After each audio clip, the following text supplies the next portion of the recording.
The opinions expressed in the following programs are those of the participants and do not necessarily reflect those of Rogers Cable or Rogers TV.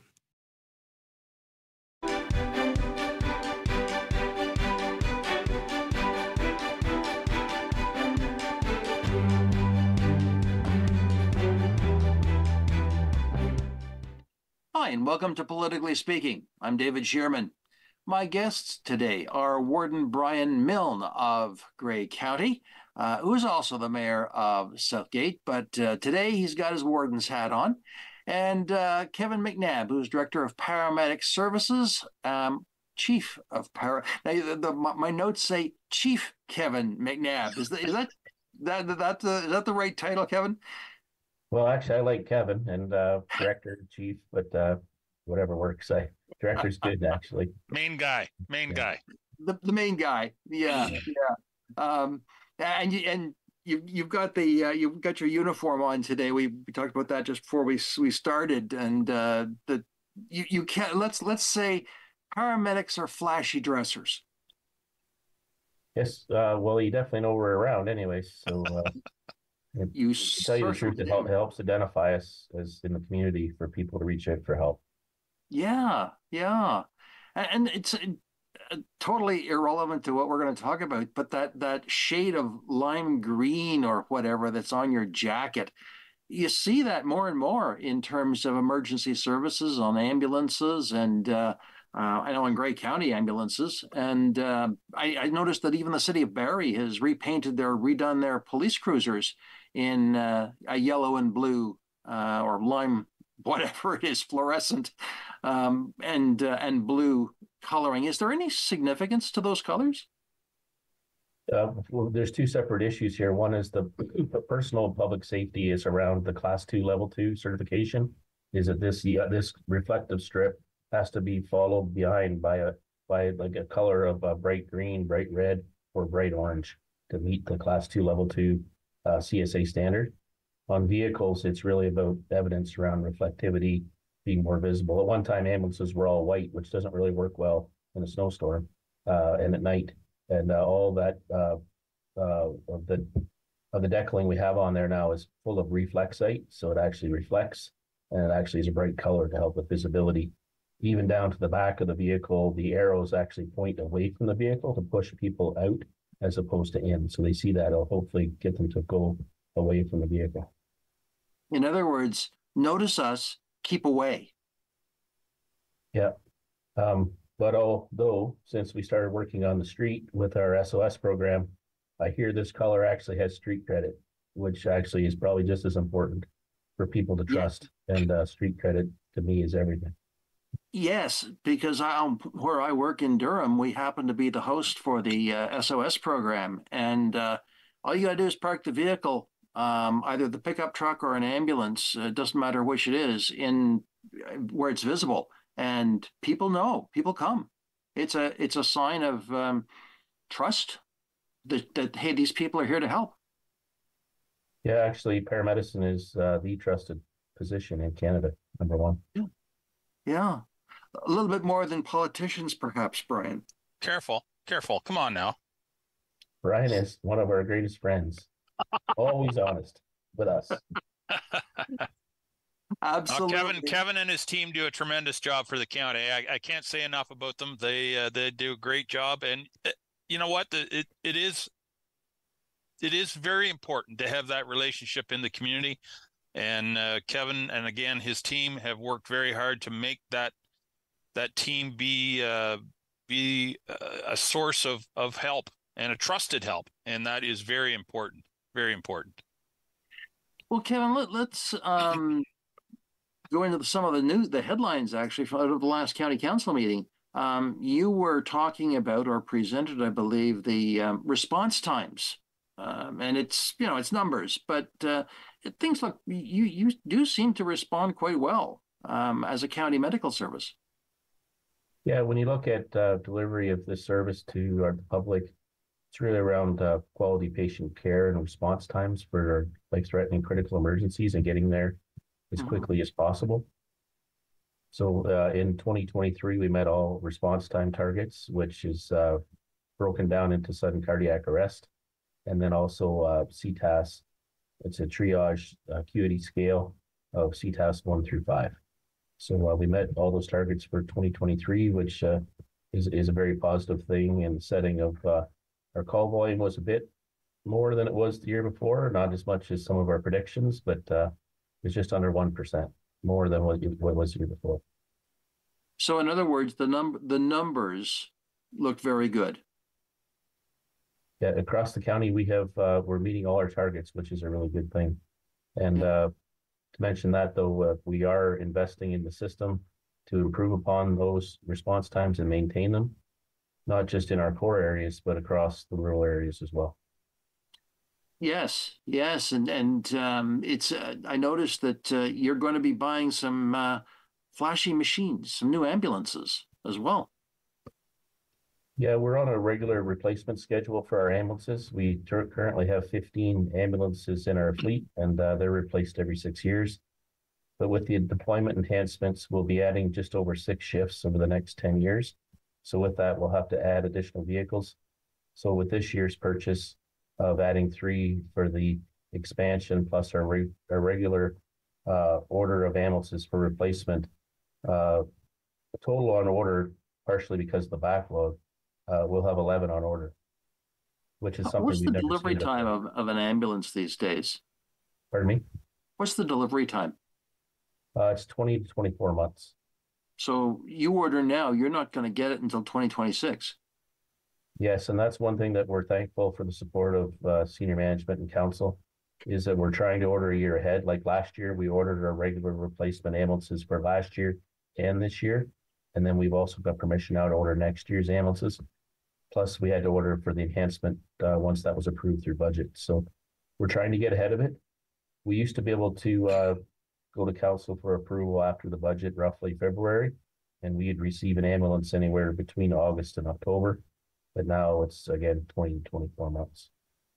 Why the extended delivery time? Is it just manufacturing capacity? Is it supply chain, which is the usual excuse we hear? Yeah, this all started during COVID. So I would say that's really probably supply chain issue and labor. The other issue that we deal with is there's really not a lot of vendors in the marketplace. At one time, there was 2 separate vendors across the country, for the whole country, not just the province. But they amalgamated in 2018, which is really just one vendor now. They do supply the different types of ambulances, Demirs and Crestline, the traditional layout of vehicles. But it really is dealing with one vendor. So the lack of having other vendors in the marketplace could potentially be leading to this.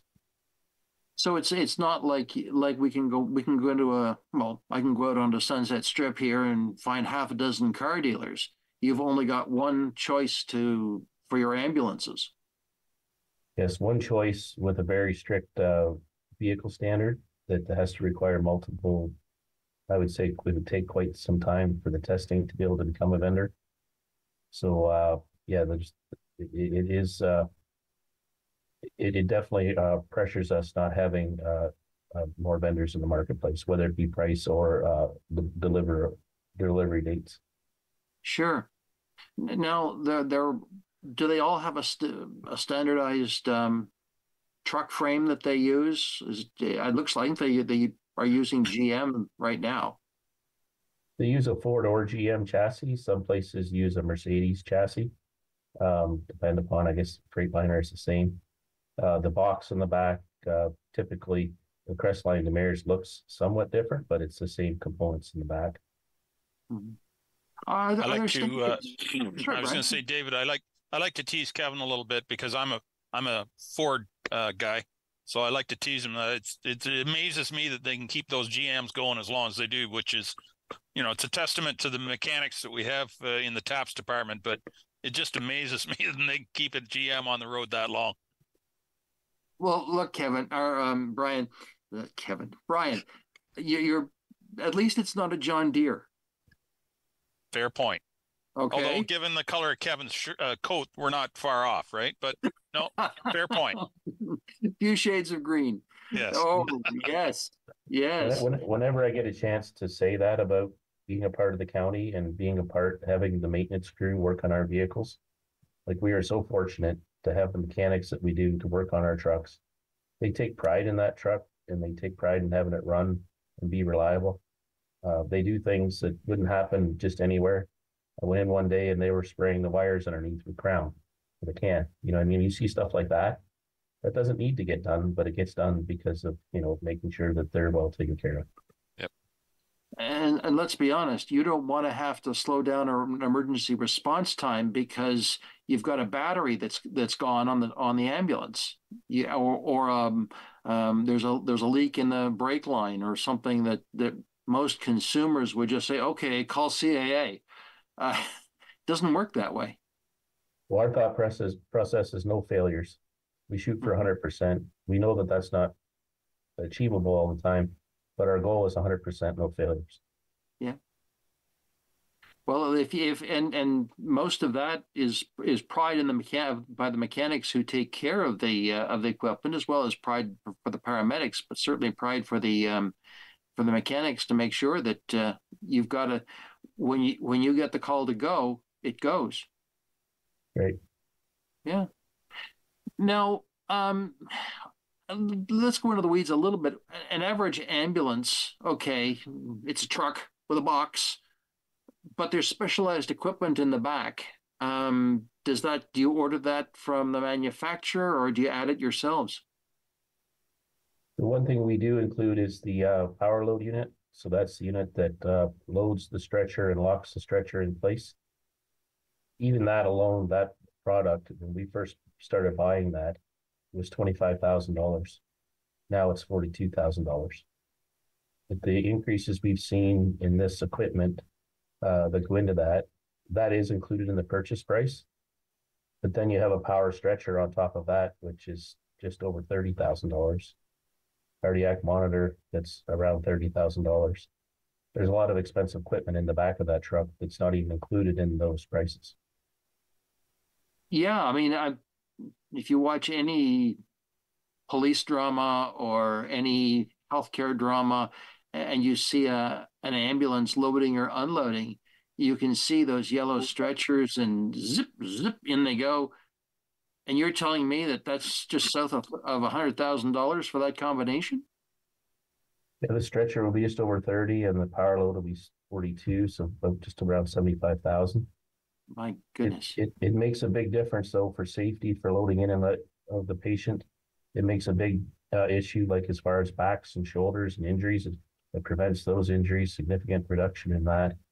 And also the safety factor. The provincial requirement is 10 G forward and front facing. That system is 25 Gs all the way around. So that means that it'll take the impact or load of up to 25 Gs, or 25 times the force of gravity. The force of the average size patient. I'm not sure if it's 180 or 220 or something like that now. But right. Yeah, so quite often, if you're in an accident, it's not usually just straightforward or rear-ended accident. It's sideways or maybe a rollover, and that protects you during that. Yeah. It's amazing the technology and the capacity of something we see every day that hopefully passes us on, we allow to pass on the street. But yeah, that's quite remarkable. It's quite remarkable. And then you've got other specialized equipment like, well, you mentioned cardiac monitors, but there's oxygen, and then there's the relevant medical supplies. Those defibrillators, those kinds of things that go in it as well. Yep. Yeah, there's a significant amount of medical supplies and equipment that goes into those vehicles. Now, let's go all the way to the top. Rolling out the door of the ambulance station, what's that ambulance worth? David, I don't have that number off the top of my head, to tell you the truth, but I would say you're probably close to another $100,000 on top of what the vehicle cost itself is. So what, 300,000? Well, right now, if they're coming in at 292, add another 100,000, you're shy of 400,000. Oh my goodness. And you get 6 years out of an ambulance. Yeah, 6 years. Wow. We do reuse the power load twice, so we get 12 years out of it. And our stretchers, we keep them for 10 years. So they are a little bit longer than the vehicles, but the vehicles consistently 6 years. We may be stretching into 7 now with some of these delays in our enhancement. But And what do you do with a used ambulance? well, we generally put them on a program called Gov Deals. That's the potential. We've also recently done work with the Bright Shores Health System.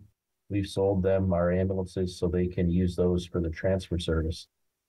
So it'll be when these come in, whether they sell them there or do we go to the Gov Deals.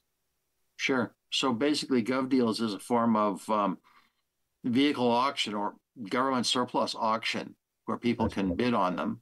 And then I know Bright Shores has developed a patient transportation system, and surplus ambulances or used ambulances, I gather, are a part of that. Yeah, we work with them, even right down to power stretchers and power loads about, if they're going to take them and use them, then we would work out an arrangement to be able to cover our costs for the other half. Well, that's actually a remarkable way of recycling that we just don't think about when for our health, and it's just our health care dollars, not just our county tax dollars, but our general health care dollars as well. So it's all about partnerships working together. Yeah. I mean, I've seen businesses obviously have picked up these surplus ambulances on off the auction site, and they've repurposed them as well. But you never know where you can always tell an ambulance because of the shape. But fortunately, they removed the flashing lights and all the emergency equipment, I guess. Yeah. Now, one of the big programs that has been a part of our community is SOS, which is Supportive Outreach Services.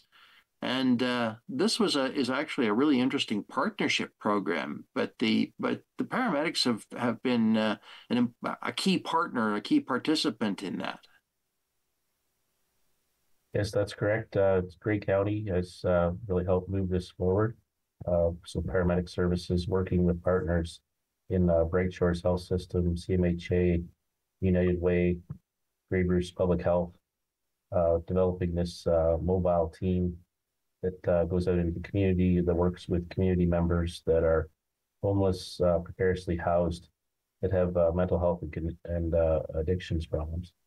Mm-hmm.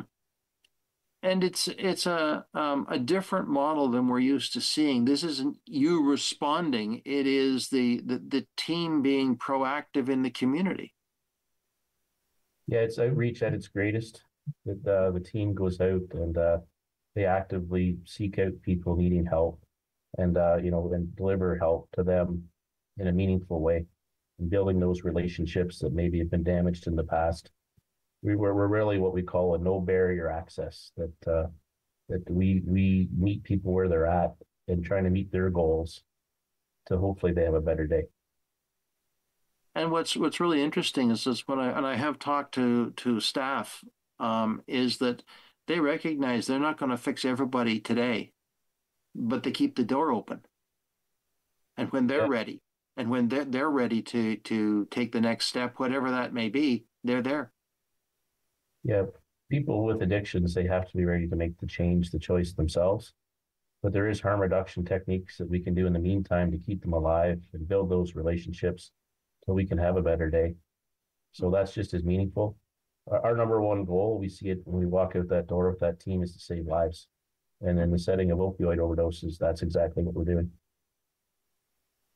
Have you seen a decline in opioid overdoses, or is it a matter of responding more quickly and giving people the tools to respond to an opioid overdose? We have a Grey Bruce Public Health Unit do the evaluation of our program, and they continue to do that. As far as opioid overdoses themselves, we are seeing more than we've ever seen. The data coming in, though, is there's been less ER visits, less admits, and less deaths, which is good. And when Dr. Zayed was here doing that evaluation, she attributed to the work of the entire team of SOS, not just the mobile team, but the people and the agencies that are part of our fixed site markets in Owen Sound and Hanover and other various locations. Yes, because it's across Grey County, and it's kind of interesting. Your team is actually quite, how shall I say, hardy. I know that when they were down in Durham, they were in the middle of winter, they would be out in the parking lot. And we got them inside and they were delighted because they were warm. But it was easier for them to meet with people inside in a warm setting. But you'll go where they are needed, I guess. Well, I say they got grit, they got tenacity, and they don't take no for an answer. So, yeah, they every day that team just surprises me of the lengths that they will go to help people. Yeah. Whether we're jumping on the back of an ATV with the fire department going out to an encampment that they have to drag all our stuff out to walk in the street, walk in places that other people don't want to walk, they go. Yeah.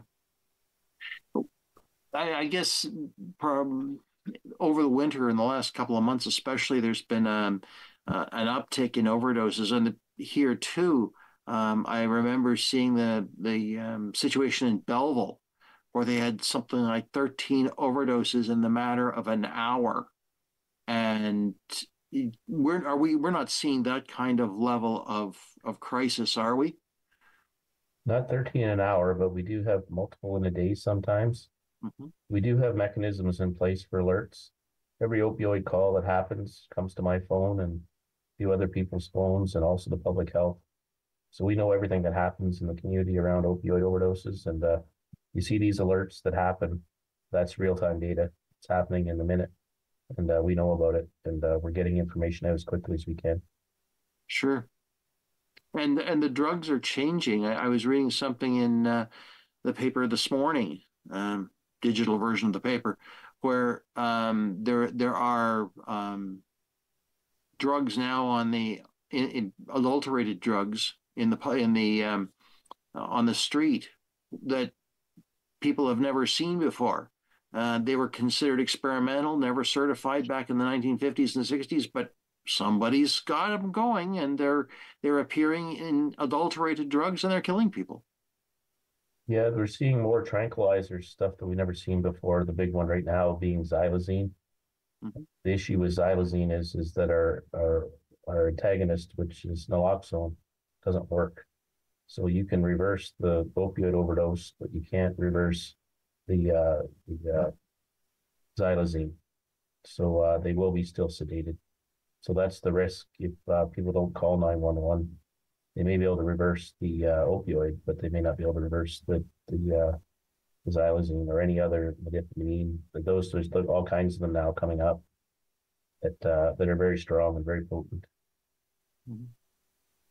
Now, I noticed that there was a big change in Owen Sound.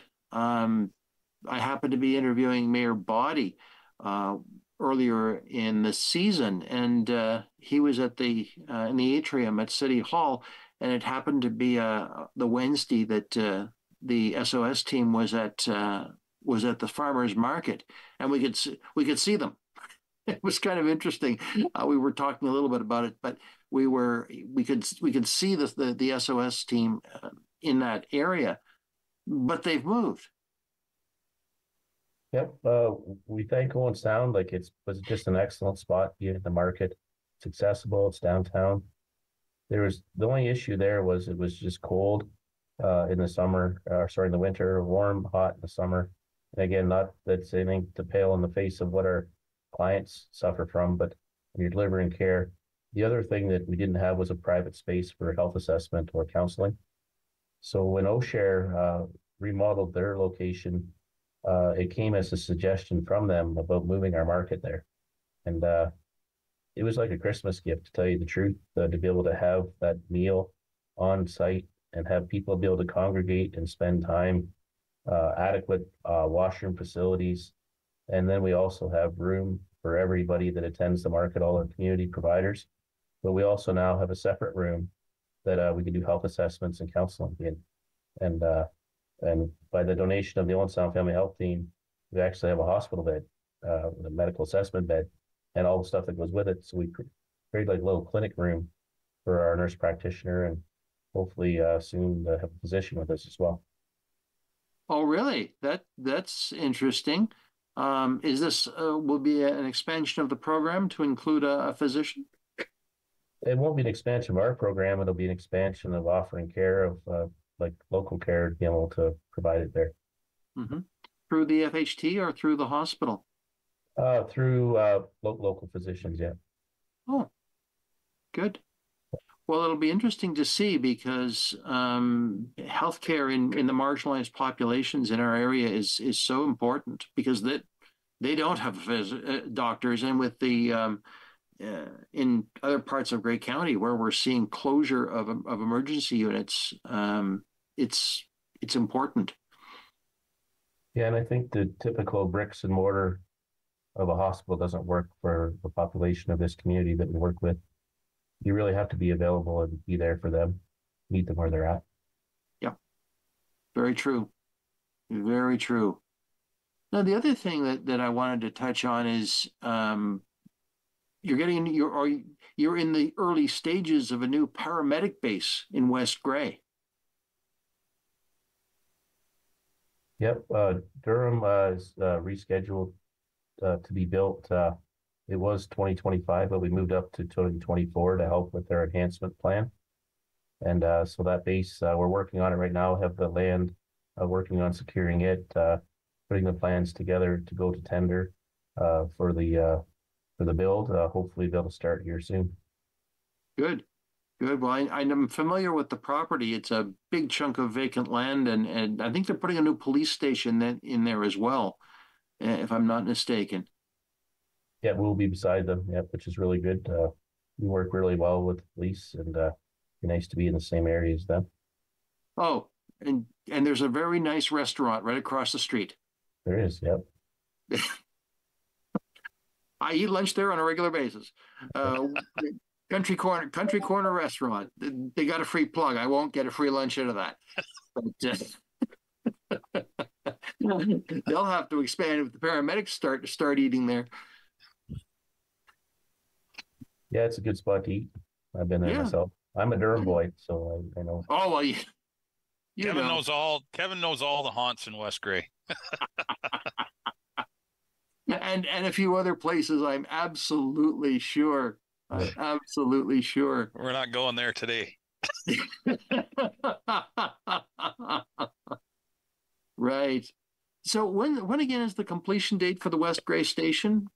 Do you anticipate it being open in what, 26? Well, I always have a higher, quicker than what probably can be done, but I was hoping to be in it this year. But we'll see. As soon as possible, I guess that's the date. As soon as we can get going, and then as long as it makes sense to go as quickly as we can. Well, at the very least, you can throw up a tent. Well, we're going to take a quick break because we gotta do some messages, and we'll be back because Brian, your turn's next. Well, quite honestly, I could sit here and listen to Kevin talk all day. I love the work he does, and it's very interesting to me. So, if you want, carry on talking to Kevin. Okay, friends, we'll be right back. I'm David Shearman. This is Politically Speaking.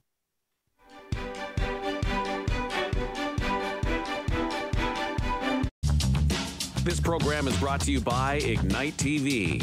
Now you're in command. Visit Rogers.com for more details.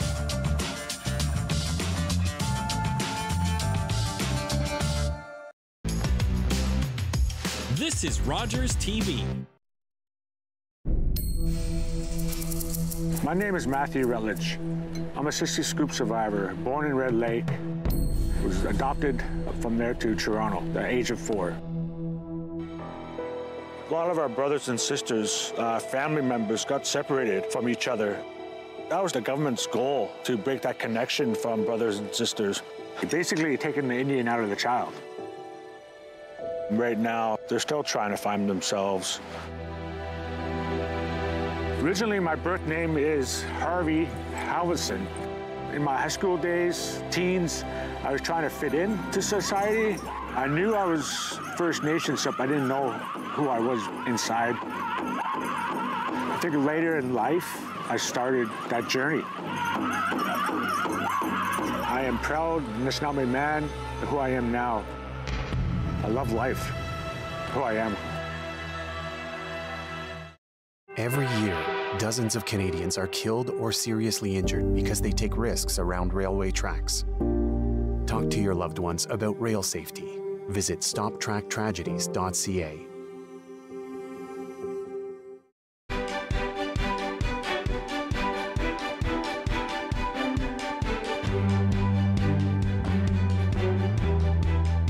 Hi, and welcome back to Politically Speaking. I'm David Sherman. My guests are Warden Brian Milne, Mayor of Southgate, but today he's wearing his warden's hat, and Chief Paramedic Services Chief Kevin McNabb, who is the fashion plate today. He's got all the bright colors.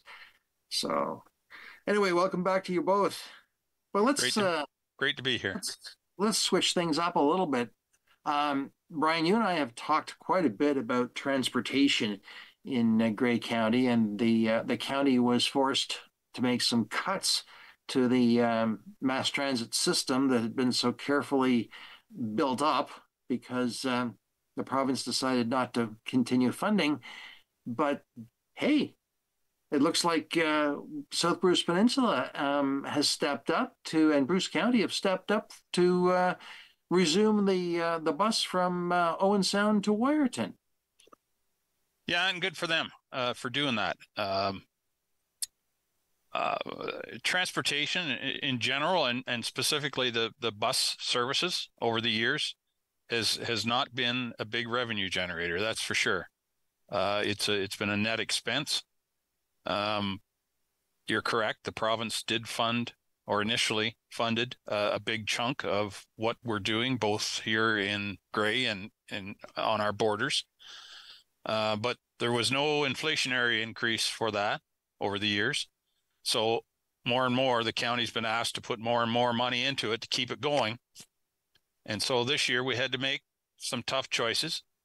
What we were talking earlier, what you were talking earlier to Kevin about was, the cost of ambulances and the services and so on. We've seen a 67% increase over 5 years just in the cost of ambulances. I get people saying to me, well, why does the tax increase have to be so high when the CPI is 3%? Well, the municipality, we're not buying the same basket of goods that the local consumer is. We're buying ambulances and stretchers. And, the cost increases for those things have been enormous. And it's no different in the transportation sector, in the busing sector. The costs have risen almost exponentially. Fuel, labor, repairs, all the rest of it. Yet the province has not put any more money into the program. So we, the county, made the decision to pull back on our contribution to the bus service. And so our local manager of that service, Stephanie, has done a remarkable job of reworking the routes and the timings to make the services available or as accessible as it can be for the dollars we are receiving from the province. And one of the unfortunate parts was the chunk up to Wiarton was one that was dropped, or was potentially going to be dropped, but now we see Bruce and South Bruce have both stepped up, as you say, and that particular piece of the service will continue for the foreseeable future.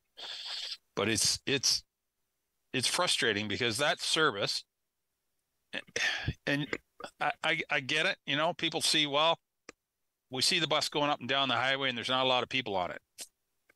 Well, it's easy to take note of that, but rarely do we hear people saying, well, I saw the bus and it was full of people, because at times it is full. And even if it isn't full, for the people that are using that service, it's very much needed. And it's a little bit disheartening. I don't want to sound like I'm the one that's going to cut up county council because of the decision they made, but it is disappointing to see a service that was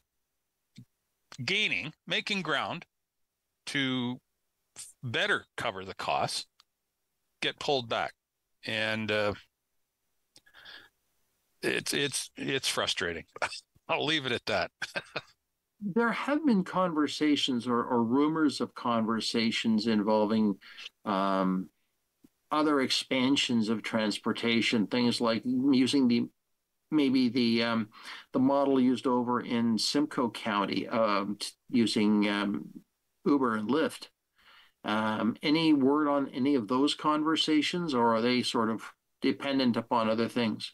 Well, I don't know the details of those conversations and how those municipalities are making it work over there. But I know Wellington County has a different model as well. It's a similar system. It's door to door as opposed to a route, so to speak.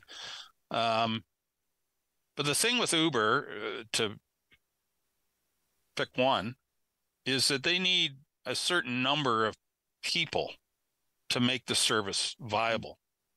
And, you know, no different than Kevin's service.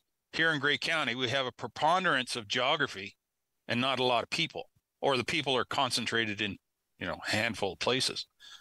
So it makes the service difficult to make viable. But the other thing is, too, that every municipality has to authorize or license these type of services individually.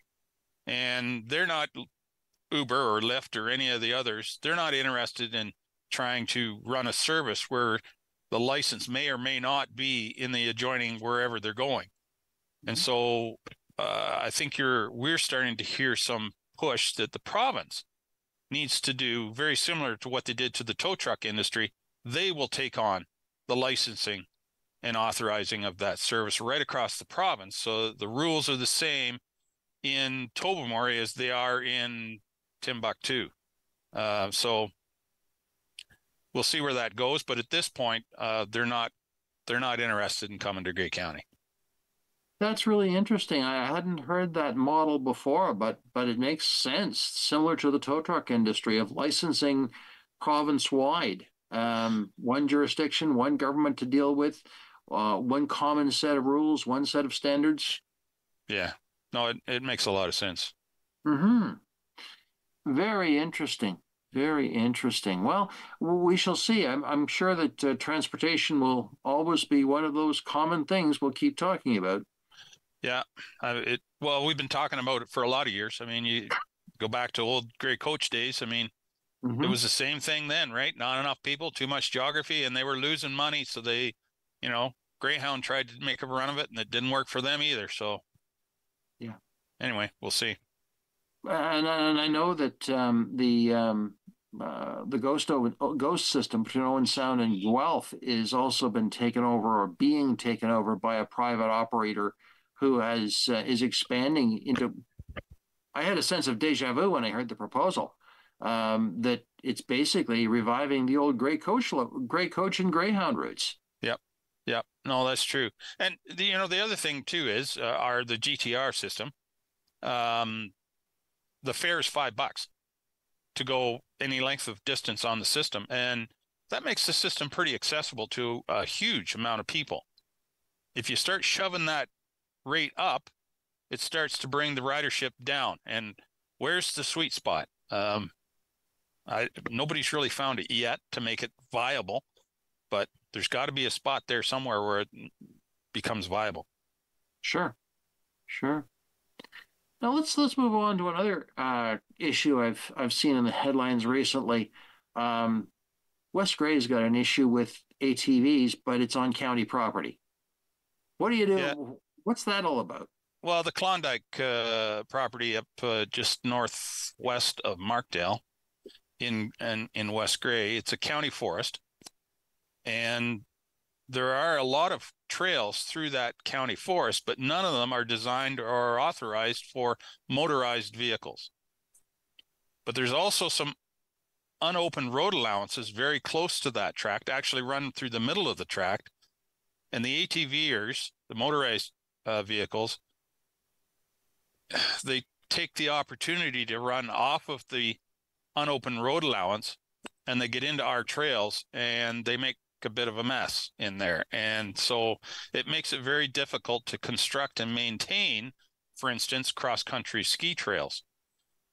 And now I certainly want to point out that a few bad apples do not destroy the entire bushel in this case, because most ATVers, snowmobilers, ATVers, whatever, are very responsible and very good to deal with. But there's always a few that ruin it for the many. It's no different than a lot of things. Politicians are no different. There's a few that make it difficult for the rest. But what we're trying to do is, through an education process, is try to make it known more clearly that motorized vehicles are not welcome in our Klondike forest. Success is elusive to this point, but it's getting better. It's getting better. Well, I know the ecological damage that bikes and ATVs can do to a sensitive forest land. So we'll see what happens. I guess is this an ongoing? Is that the only area where there's a problem, or is it across? It's the main area. Some of our forests are, there are trails for ATVs. Our main access for ATVs and other motorized vehicles, and indeed anybody, a wide range of trail users, is the old CP trail, and the CP rail trail rather.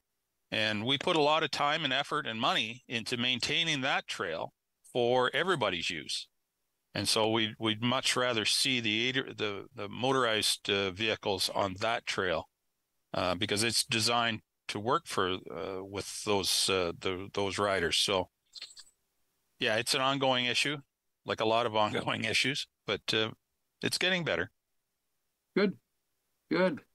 Now, I came across another reference to an important decision of the Supreme Court having to do with the municipality of Sudbury, but the decision was that municipalities are considered employers in situations where they hire companies to do works, including road works. What's the implications of that for municipalities now?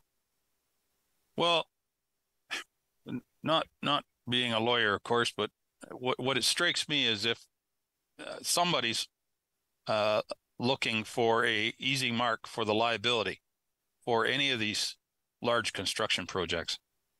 And the Sudbury instance is, unfortunately, there was a fatality.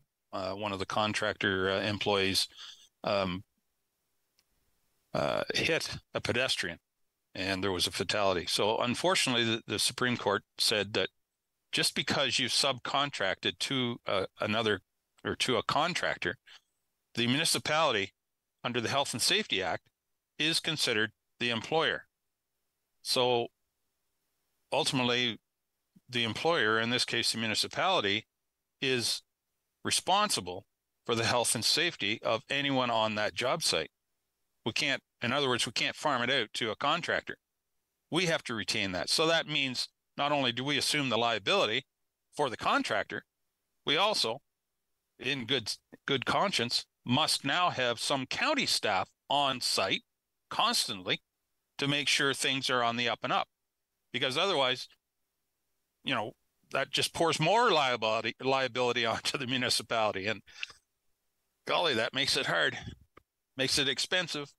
So again, tax rates are going higher because somebody's got to pay this stuff. And just makes the projects that much more expensive and hard to manage, quite frankly. Reminds me of the best parallel I can think of is what happened with liability when, and I'm thinking 20 years ago, when health units started to, or had the mandate to introduce municipal alcohol policies, where, and this was, again, the result of massive lawsuits that people who had been served alcohol that the servers were responsible and the establishment owners were legally responsible for the serving of alcohol, and there were awful accidents, and the laws basically got changed and said, yeah, you have a legal responsibility here. Yeah. And that's why we have SmartServe, is to train people in that. So now you're saying that instead it's not SmartServe, but you've got to have more staff monitoring a project. Yeah. Well, I can see that's what's going to happen. We'll have to have some of our county staff on site all the time to monitor what's going on. Otherwise, we'd be negligent, I would expect, or seen to be negligent if something untoward happened. It's similar again to the old joint and several liability issue, you know, where there's a road accident and somebody's hurt or worse, and the courts find that the municipality, oh, by the way, you're about 10% worth of the liability or the fault, but nobody else can pay, so the municipality must pay the full shot of whatever the judgment is, which is tremendously unfair to the municipality. But at the end of the day, whoever is hurt or the victim, their family, you know, they have to be looked after because somebody did something wrong. And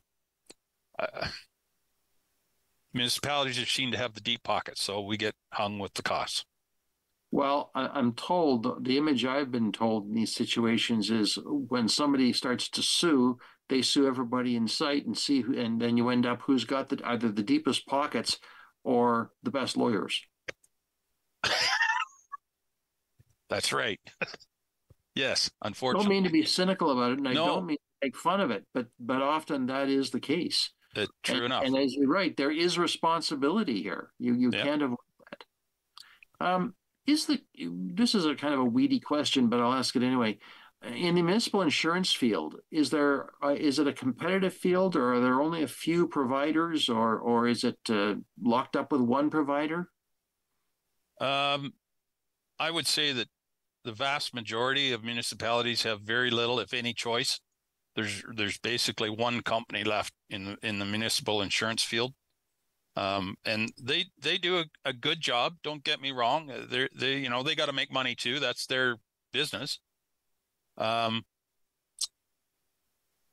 So it's a difficult question to answer, really, because municipalities pay a tremendous amount of money for insurance coverage.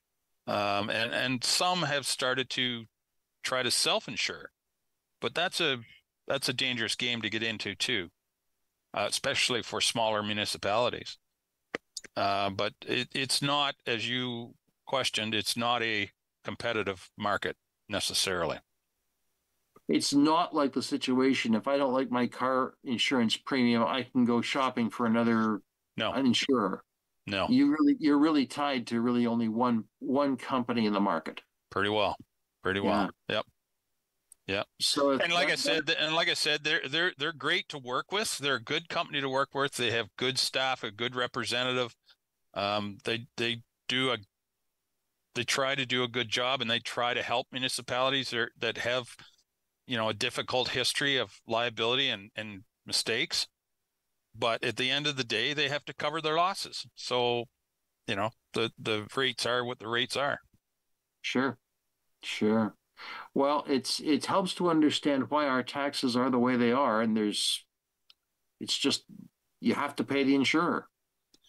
Well, and as we become a more litigious society, it's only going to get worse, right? Everybody's looking for who can I blame instead of me. Well, it's sometimes the consequences of Kevin's work of going to pick up the pieces. It becomes later on, okay, who is responsible? Yeah. So, true story. Yeah. Now, let's move on to another big story, I think, since the last time we talked, that Greg County is going into the motel business. Well, not really, but... Not really. Yeah, it's an interesting story. And I've had a number of people poke me about it and say, what is going on? Why is the county buying a motel? Well, on the face of it, it's easy to be cynical and say, what the heck is going on? But when you hear the full story, and staff brought this idea to us a while ago, maybe almost a year ago now, maybe. And much of the council had the same sort of reaction, like, what are you serious? But when you really see the numbers, and our staff did a tremendous job of grinding those numbers down to make them understandable. A motel room costs Grey County on average around, if I get these numbers right, on average about $120 a night is what it was costing us. If we could find a motel that would work with us, and not all of them will, for their own reasons, and that's fine. That's okay. But anyway, staff determined that if we owned a motel, our costs would be around $52 and change a night. So by buying the motel that we did buy, for the same amount of money we spent last year, this year we can provide an additional 8,000 nights of accommodation for people that need accommodation. And there's no question that there are a number of people that need accommodation, more than we can house now. But we're making headway. And the key is, and I think Kevin would concur with me here, the key is that if you have somebody that is well and safely housed, now you can make some progress as to if that person wants to make some lifestyle changes. We have the supports that they can avail themselves of. So, housing is the key. And it's taken me a while to figure that out, David, but it's true. If you have a warm, safe place to lay your head that you can count on, if I have some challenges in my life, substance abuse or whatever, mental health issues, now I'm in a position where I can seek some help and be provided that help. And it has made a difference. It's a long, long road. It doesn't happen overnight, but we make some progress. And so I came to see, maybe not as quick as some staff think I should have, but I came to see that, this purchase of the motel made a great deal of sense. And I'm glad we made that step to do that. And I think, if I'm not mistaken, we have people in that motel facility now that are being cared for. Mm-hmm. And the county has also subsidized Safe and Sound as well to provide a warm place, not a hotel system, but a warm place to gather. That's right. I happened to drive past the Place Safe and Sound last night about 8 o'clock, and the place was quite busy. Quite a number of people present. Oh, there's no question, as I said, that there are a great number of people that just need a little bit of a helping hand. And if we can do that, I think we're doing the right thing for our community. Mm-hmm. From a healthcare perspective, like we usually think that we're number one. We definitely aren't in this situation. We don't have housing and social supports. Healthcare is a second, third, fourth thought down the road. If you don't meet those other requirements, what we do in healthcare is wasting time. Very true. Very true, Kevin. And housing could be the subject of a whole other program. Oh, 100%. But you see, that's what I love about Grey County. And maybe other counties are the same. I don't know. But Grey County, we don't work in, or at least I hope we don't work in silos. All the different departments all work together. Housing is a piece of the puzzle. Paramedics is a piece of the puzzle. SOS, it all works together. And, there's push and pull, and there's different things that happen, but it all seems to come together. And at the end of the day, it's about the community, and it's about helping make sure that everybody has the opportunity to participate as much as they want or don't want in the community. And it just makes me so proud of the staff and the people in our community. It's a wonderful organization. Well, I was going to mention that one of the things I noticed about the SOS program is that, okay, you've got the core programs like paramedics, mental health, public health, United Way, those kinds of things. But it was interesting to see that there were other services that walked in and says, "Can I have a space at the table?" "Oh, sure, no problem." And there'd be workers from other programs that were, I wouldn't say piggybacking, but tagging along. And it becomes they're all working in the same place, so that it becomes a one-stop shopping. You know, it's a good thing. We actually call it the market, and that's really what it is. It's a market for care. We have over 25 partner organizations that are part of SOS that meet. We meet since COVID started, most likely around May of 2021 is where we really got into SOS, and we meet every 2 weeks for an hour, and we talk about ongoing issues and support each other. And there's no formal agreements. We just show up and do our work, and it continues to this day.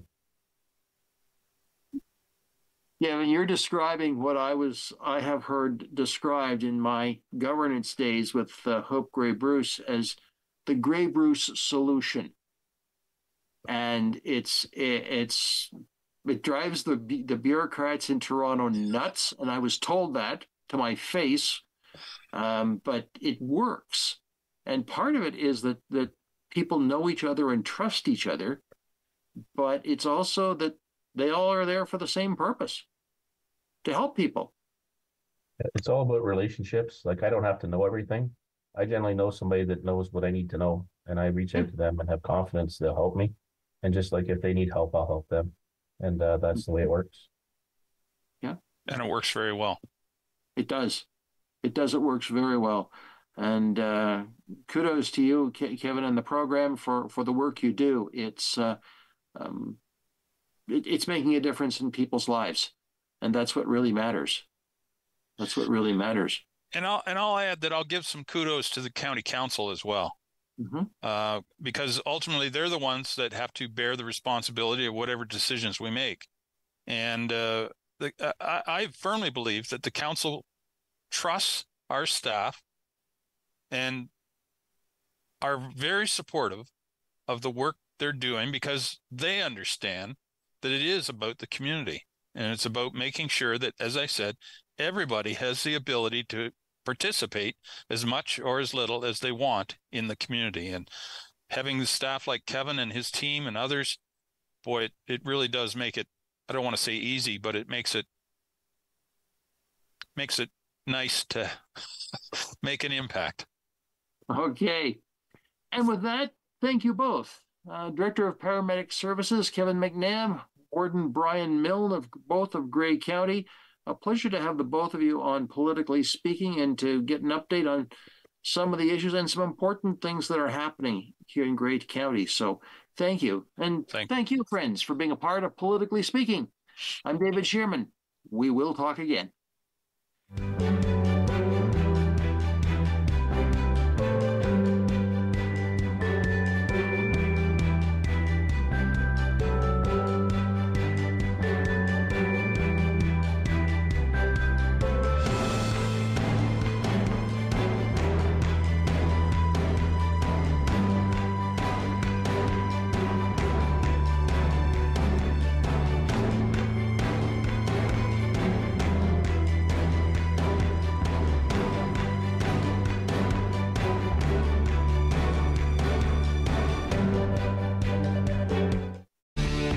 Connect with us by visiting our website or email us at comments@rogerstv.com.